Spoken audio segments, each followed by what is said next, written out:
আসসালামু আলাইকুম, আশা করি ভালো আছেন সবাই। তো চলে আসলাম নতুন আরেকটি ভিডিও নিয়ে। আর ভিডিওটা শুরু করলাম সন্ধ্যার নাস্তা থেকে। তো এখানে আমি সন্ধ্যার নাস্তার জন্য একটু পপকর্ন তৈরি করছিলাম। আর আমার খুব মুড়ি ভর্তা খেতে ইচ্ছে করছিল, যেহেতু একটু ওয়েদারটা একটু মেঘলা মেঘলা, তাই তো এখানে আমার জামাইকে তো আমি বলে দিলাম যে মুড়ির ভর্তা খাবো। তো মুড়ির ভর্তার জন্য ও সব কিছু নিয়ে আসতে নিচে গিয়েছে, মানে রাস্তায় গিয়েছে। আর এখানে আমি একটু পপকর্ন করছিলাম, যেহেতু মুড়ির ভর্তাটা আমি আমার হাজব্যান্ডই পছন্দ করি, আর আমার মেয়েরা তেমন একটা পছন্দ করে না, তবে ওরা ঘুমনি হলে খেতে পছন্দ করে। তো ঘুমনি দিয়েই ইচ্ছে আছে বানানোর, দেখি কি পায় কি পায় না। তো এখান দিয়ে একটু পপকর্নও করে নিচ্ছিলাম, যেহেতু ওরা যদি বাই চান্স মুড়ির ভর্তা না খায় তো পপকর্ন খাবে। তো এখান দিয়ে পপকর্নটা আমার হয়ে গিয়েছে। এখানে পপকর্নের তো ওই যে ভুট্টার যে দানাগুলো ওগুলো কিনে নিয়ে এসেছিলাম সেদিন, আপনাদের সঙ্গে ভিডিওটা শেয়ার করেছিলাম। আর এখানে হচ্ছে আমি পপকর্নের সাথে একটু লবণ আর তেল দিয়ে আমি ঢেকে দিয়েছি। এই তো হয়ে গেল পপকর্ন। আর চাইলে এর মধ্যে আপনারা যে অনেক রকম কিছু ব্যবহার করতে পারেন। আমি একটু সামান্য একটু ম্যাজিক মশলা বা চাট মশলা দিয়ে খেয়ে থাকি। আর এখানে এই তো মুড়ির ভর্তা সব কিছু নিয়ে এসেছে, তো বানিয়ে ফেলেছি। তো ঘুমনি যেহেতু এনেছে, যেহেতু ওরা ঘুমনি দিয়ে আমার মেয়েরা পছন্দ করে, তো ঘুমনি দিয়েই মুড়ি ভর্তাটা তৈরি করলাম। এখানে সাথে একটু শসা দিলে আমার ভালো লাগে খেতে, শসা আর কাঁচামরিচ নিয়ে নিলাম। আর এই তো মা মেয়েরা একসাথেই খাচ্ছি। আর এখানে রাতে ডিনার করার পরে দেখা যায় যে একটু চকলেট দুধ খাচ্ছিলাম, তো সেটাও একটু ভিডিওর মধ্যে অ্যাড করে দিলাম। আর এই তো সকাল থেকে আবার শুরু হয়ে গেছে কাজকর্ম। তো সকালে নাস্তার জন্য এখানে বাসা তো ইদানিং তো পানির অনেক সমস্যা চলছে, ওয়াসার থেকেই নাকি। তো যাই হোক, এখানে আবার জানালা দিয়ে দেখছিলাম যে বৃষ্টি পড়ছিল, ভোর থেকেই অনেক বেশি বৃষ্টি, আর ওয়েদারটা একদম সারাদিন মেঘলা মেঘলা। তো এই তো নাস্তার জন্য এখানে পাউরুটি নিয়ে এসেছে আমার জামাই, আর এই তো ডিম ভাজা করছিলাম, সাথে আছে চা। তো আমার তো পাউরুটি দিয়ে মানে নাস্তাটা একদমই ভালো লাগে না, তারপর না পারতে খেতে হয়। তো সকালবেলা দেখি যে আমার ফোন এসেছে মিস কল। তো কি হয়েছে দেখি, ফোন দিলাম, দেখি আমার ছোটো ভাইয়ের বউ ফোন দিয়েছে। আমার চাচ্চু খুব অসুস্থ, তো এই জন্যই আর কি আমাকে জানানোর জন্য ফোন দিয়েছে যেন সবাই যাই ওখানে। তো যাই হোক, ওঠার পরে ফোন দিয়ে আমার জামাইকে বললাম যে চাচ্চু অসুস্থ, দেখতে যাব। পরে দুজন গিয়ে দেখে তো এর জন্য দেরি হয়ে গিয়েছে, পরে আর নাস্তা বানাতে পারিনি। তো এখানে তো ডিম ভাজা দিয়ে পাউরুটিটাই শর্টকাট করে নিলাম। তো নাস্তা খেতে খেতে অলরেডি 11:30 11:30 মতো বেজে গিয়েছে। তো ঘরে নাস্তা বানালে তো অবশ্যই দেরি হয়ে যায়, তাই আর কি যে পাউরুটি দিয়ে ডিম ভাজাটা করে ফেললাম। নাস্তা শেষ করে দেন চলে যাব দুপুরে রান্না বান্নায়। তো সব কিছু তো আপনাদের সাথে শেয়ার করা হয় না, যেহেতু সবাই তো কমফর্ট না। চাচু যেহেতু অসুস্থ, তাই আর ভিডিও করিনি। সবাই তো ক্যামেরার সামনে শাই ফিল করে আসতে, তাই আর কি নেওয়া হয়নি। তো যাই হোক, এখানে চলে আসলাম এখন দুপুরে রান্না বান্নায়। তো এখানে নাস্তা বান্না শেষ করে আমার পুঁই শাক দিয়ে চিংড়ি মাছ রান্না করব। তো সকাল থেকে ইচ্ছে ছিল খিচুড়ি করার, তো খিচুড়ি আবার আমার মেয়েরা খেতে চাচ্ছে না, তাই ভাবলাম তো সেটা চিন্তা বাদ দিয়ে পরে তো চিংড়ি মাছ দিয়ে, যেহেতু পুঁই শাক সেদিনও রান্না করেছিলাম, তো এত শাক তো আর একদিনে রান্না করা সম্ভব না, তাই আর কি কিছুটা শাক সেদিন রান্না করেছি, আর আজকে কিছুটা শাক রান্না করব চিংড়ি মাছ দিয়ে।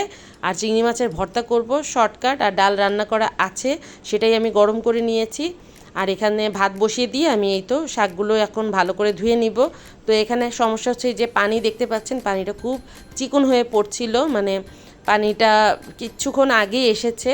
তো ভাত হয়ে গেছে, এখন আমি এক এক করে তো রান্নার কাজগুলো সেরে নিব। এখানে চিংড়ি মাছ সেদ্ধ করে নিচ্ছি, এটা আমি ভর্তা করব কাঁচামরিচ পেঁয়াজ আর সরিষার তেল দিয়ে, আর সামান্য পরিমাণ লবণ দিয়ে ভর্তাটা করব হাতে ডলে। আর এখানে হচ্ছে তো পুঁই শাক দিয়ে চিংড়ি মাছ রান্না করব, তার জন্য চিংড়ি মাছ আর পেঁয়াজটাকে আমি কষিয়ে নিচ্ছি। এর সঙ্গে মশলা দিয়ে হলুদ মরিচ ধনিয়া এই তিনটেই মশলা লাগে, আর লবণ তো দিতেই হবে, লবণ ছাড়া তরকারি অসম্পূর্ণ। তো এই তো শর্টকাট আর কি, বৃষ্টি বাদলের দিন যতটা শর্টকাট, তার মধ্যে পানির সমস্যা হলে যেটা হয় কাজকর্ম করতে অনেকটাই কষ্ট হয়ে যায়, কারণ প্রতিটা কাজেই কিন্তু পানি লাগে। তো পানি এখানে তো একটু আসে, আবার একটু আজকে প্রচুর পানির সমস্যা ছিল বলা যায়। তো আমি এখানে কিন্তু এই তো চিংড়ি মাছটা ভালো করে কষিয়ে নিলাম, এখন এখানে একটু পানি অ্যাড করে দেন আমি ভালো করে মশলাটাকে কষিয়ে শাকটা দিয়ে দিয়েছি। এখন আমি ঢেকে দিলাম। তো এখান দিয়ে এখন ভর্তাটাকে হাতে মেখে নিব, চিংড়ি মাছগুলোকে লবণ দিয়ে একটু ভালো করে ডলে মানে ভেঙে ভেঙে নিব, তার সাথে আমি কাঁচামরিচ আর পেঁয়াজ সরিষার তেলটা দিয়ে দিব। এই শর্টকাট আর কি ভর্তা। তো এই ভর্তাটা খেতে আমার বাসায় আমার মেয়ে আমার হাজব্যান্ড সবাই বেশি পছন্দ করে, তাই এটাই বেশি করে মানে এই ভর্তাটাই আমার করা হয়। আর চিংড়ি মাছ তো একটা মানে খুব ঝামেলার কাজ না, খুব তাড়াতাড়ি হয়ে যায় ভর্তাটা হাতে মাখা, তাই আর কি এটাই আমার বেশিরভাগ করা হয়। যদিও আমার জামাই বা আমার মেয়ে বলছিল যে আজকে লইটা মাছের শুটকিটা রান্না করতে, পানির যেহেতু সমস্যা, শুটকি রান্না করতে গেলে কিন্তু অনেক বেশি পানির প্রয়োজন হয়, ধোয়া টোয়া অনেক কিছু মিলিয়ে অনেক ঝামেলা হয়ে যায়, তাই শুটকিটা রান্না করিনি আজকে। তো আজকে শর্টকাটভাবেই একটু রান্না করলাম। আর যখন পানির সমস্যা থাকে বা অন্য কোনো প্রবলেম থাকে তখন যতটা সম্ভব শর্টকাট রান্না করার চিন্তাই মাথার মধ্যে চলে আসে। তো এই তো আমার মাছের ভর্তা হয়ে গেছে, ভাত রান্না সব কিছু কমপ্লিট। এখন রান্নাঘর মোটামুটি ক্লিন হয়ে গেছে, চুলাটা পরিষ্কার করে দেন আমি যে হাঁড়িটা বের হয়েছে এটা ধুয়ে নিব। তারপর সব কিছু সেরে বারান্দায় গিয়ে দেখি ওয়েদারটা একদমই মানে যেমন ছিল সকালে তেমনই, তবে বৃষ্টিটা গুড়ি গুড়ি পড়ছিল আর কি। তো ভাবলাম আপনাদের জন্য একটু ভিডিও করে নিই। আর আমার বারান্দার তো এই তো আমার যেহেতু আমার দক্ষিণে আমার ফ্ল্যাট পড়েছে, তো বারান্দাটা কিন্তু দক্ষিণেই পড়েছে। আর প্রচুর বাতাস যখন থাকে, প্রচুর বাতাস, বৃষ্টি, রোদ তিনোটাই আমার বারান্দার মধ্যে চলে আসে, মানে আমার গাছের জন্য খারাপও হয় ভালোও হয়। তো গাছে আজকে আর পানি দেইনি। দেন বারান্দা থেকে চলে আসলাম, এখানে একটু পেয়ারা মাখা খাবো। তো ভাত তো খেতে দেরি আছে, এখানে আমি একটু পেয়ারা ছোট ছোট করে কেটে তার সঙ্গে তো আমি যে টমেটোর তেঁতুলের সস বানিয়েছিলাম, এটা কিন্তু টক মিষ্টি ঝাল তিনটা মিক্সড করে একটা সস হয়েছে। তো এই সস দিয়ে আমার এটা খেতে ভালো লাগে। এখানে আমি লবণ দিয়ে দিলাম, বিট লবণ দিয়ে দিলাম, চিলি ফ্লেক্স দিয়ে দিলাম, সাদা লবণ তো একটু দিয়েছি, আর বিট লবণও সামান্য পরিমাণ দিয়েছি। এখানে চিলি ফ্লেক্স, সরিষা কি বলে যে কাসুন্দি, যেটা সে কাসুন্দি দিয়েছি একটু, আর একটু এই তো সস দিয়েছি তেঁতুলের সস যেটা। তো দিয়ে আমি তো এইভাবে একটু হাতে মেখে নিয়ে এলাম। এখন এটা খেয়ে তারপর চিন্তা করছিলাম যে আমার সকাল থেকে আজকে খুব বেশি খিচুড়ি খাওয়ার ইচ্ছা ছিল। খিচুড়ি যেহেতু মেয়েরা খাবে না, আমার জামাই খাবে না, তো ভাবলাম কি করা যায়। তো ভাইয়ের বউকে ফোন দিয়ে জিজ্ঞেস করলাম, যেহেতু আমরা এক বিল্ডিংয়েই থাকি, ওরা থাকে আমার বাবার বাসা হলো 4তলা, আমি 8তলায়। তো ভাইয়ের বউকে জিজ্ঞেস করলাম কী ব্যাপার, কী রান্না করেছো। তো ও চিন্তা ভাবনা করছিল কি রান্না করবে। তো এর মধ্যে বললাম যে আমার খিচুড়ি খেতে ইচ্ছে করছে, কিন্তু আমার বাসায় কেউ খাবে না।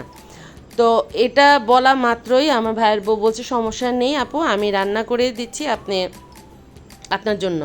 তো এরকম ভাইয়ের বউ আসলেই তারিফ না করলেই না। আমাদের আসলে কপাল ভালো যে এরকম একটা বউ পেয়েছি আমরা। আসলে আমি কিন্তু ওকে ভালোভাবে, আপনাদেরকে এর আগেও আমি স্পষ্ট করে বুঝিয়েছি যে আমি কিন্তু আমার ভাইয়ের বউকে কখনোই আমি ভাইয়ের বউ মনে করি না, ওকে আমার ছোট বোন মনে করি। ও কিন্তু আমাদের ফ্যামিলির মানে যখন থেকে বিয়ে হয়ে আসছে তখন থেকে নিয়ে আজ পর্যন্ত ওর সাথে আমার কখনোই কোনো ব্যাপার নিয়ে ঝগড়া হয়নি, কিছু হয়নি, যেটা কি না অনেক ফ্যামিলিতে হয়ে থাকে। তো এই তো বাবার বাসায় চলে গেলাম, খিচুড়ি রান্না করেছে, এই তো মুরগি দিয়ে রান্না করেছে, কারণ মুরগি দিয়ে আমার ভাইয়ের বাচ্চারা আছে, ওরা আবার এই মুরগি দিয়ে খিচুড়িটা খেতে পছন্দ করে, মানে চিকেন খিচুড়ি যেটা সেটা পছন্দ করে। আর এই তো রসুন ভর্তা করেছে, আমার তো রসুন ভর্তা অনেক বেশি পছন্দ। আর আমি বলেছিলাম যে আমি রসুন মানে ভর্তা দিয়ে আমি খেতে চাচ্ছি, তাই ও এখানে কালিজিরার ভর্তা, রসুন ভর্তা এগুলোও করেছে। আর এখানে আমার ছোট ভাতিজিও বসে গেছে আমার সাথে খাবে। আর বড় ভাতিজি একটু আগে স্কুল থেকে এসে নাস্তা করেছে, তাই ও খাবে না। আর এখানে আমার পাশে ভাইয়ের বউও ছিল, আমরা একসাথে বসে গল্প করছিলাম।